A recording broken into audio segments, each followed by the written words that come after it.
पुंडलिकाने भगवान विठ्ठलाच्या अंगावर वीट भिरकावली होती. खरंच का? पण तरीही भगवान रागवले नाहीत. आता खरंच ही कथा आहे तरी काय? आई वडिलांची सेवा करत असलेले पुंडलिक त्या काळात आपल्या सेवेमध्ये इतके तल्लीन झाले होते की त्याच वेळी भगवान विठ्ठल त्याला दर्शन देण्यासाठी तिथे त्याच्या घरात आले होते. पण पुंडलिकाने सेवा अर्धवट सोडली नाही.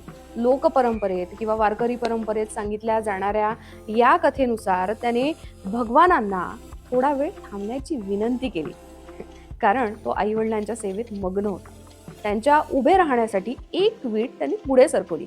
काही ठिकाणी वीट फेकली असेही वर्णन आढळते, पण त्याचा अर्थ भगवानांचा, विठ्ठलांचा अपमान करणे असा नव्हता.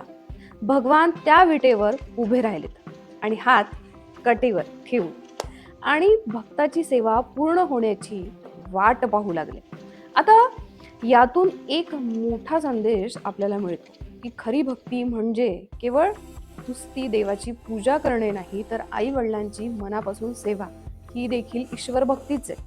म्हणूनच बघा, आजही पंढरपूरचा विठ्ठल विटेवर उभा असलेला भगवान म्हणून ओळखला जातो. भक्त पुंडलिकाच्या सेवेमुळेच विठ्ठलाला विटेवरी उभा हे अद्वितीय रूप प्राप्त झाल्याची श्रद्धा वारकरी परंपरेत जपली जाते.